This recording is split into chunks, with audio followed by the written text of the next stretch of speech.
It's very rare you get a chance to spend a whole day in the presence of a genuine guru, yeah, which we have, yeah, today. And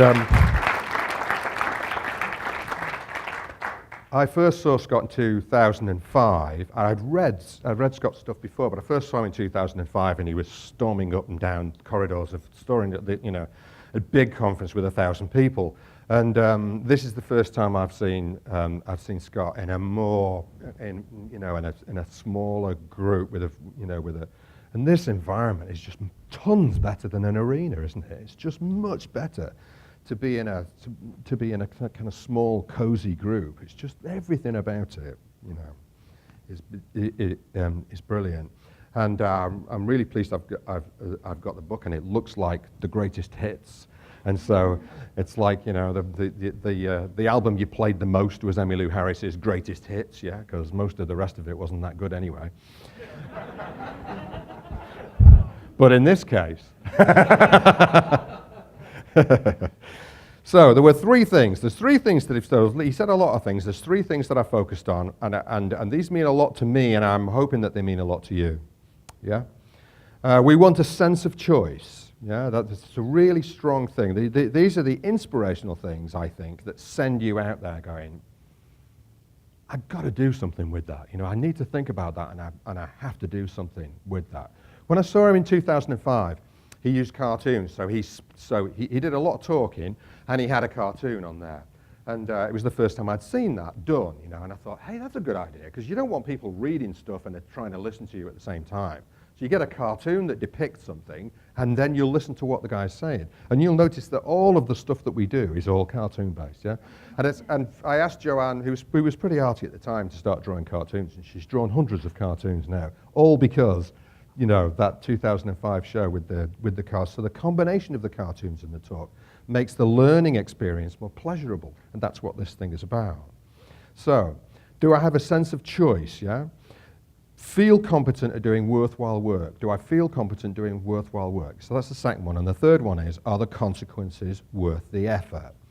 And from my perspective, do I have a sense of choice? I absolutely have a sense of choice. I run my own company. I pretty much please myself what I do on each day. I wake up in the morning and go, I wonder what I'm going to do today, kind of thing. And most people don't get to do that. And for a lot of my career, I didn't get to do that, don't get me wrong. But now, I'm old, and I get to do that. So do I feel competent at doing worthwhile work? Yeah, pretty much. I would agree with that. I'm not being conceited. I do feel competent at doing worthwhile work. So I'm happy with the first two. However, are the consequences worth the effort? Now, if you answer yes to that one, it feels like the journey's over. It feels like that's the one that needs to be a work in progress. So if you're coaching people, coaching is sometimes bereft of enough reinforcement.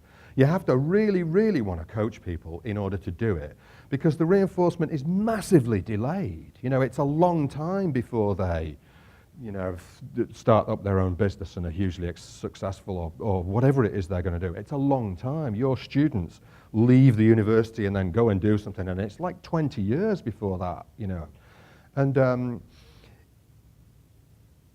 I'd like to finish this conference on saying just this one thing. If you've got a sense of choice, fantastic. If you don't, get one. Yeah? If you have confidence in your own ability and you don't have a sense of choice where you are now, then just do something else. Leave, go somewhere else. Yeah? If you've got any kind of sense of strength about your own talent, then that's what you need to do. And I know people leap from step 1 to step 274 and say, I've got a mortgage to pay or I've got kids and stuff. Well, if you're really talented, it doesn't make any difference, because somebody out there is going to want to hire you. There's a dearth of talent out there, so for anybody who's got any talent, yeah, lots of people want to hire you.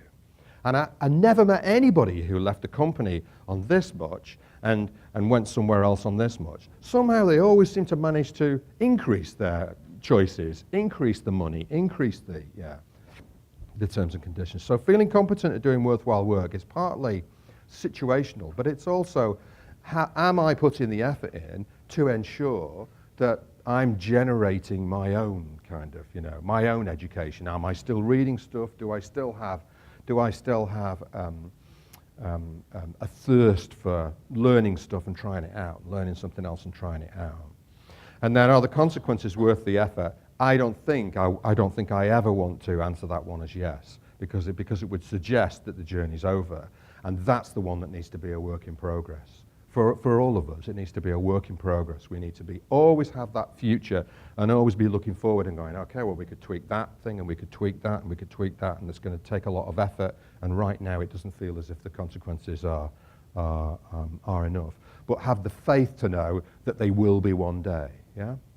So thank you very much. It's been great meeting you all, and it's been a fabulous conference.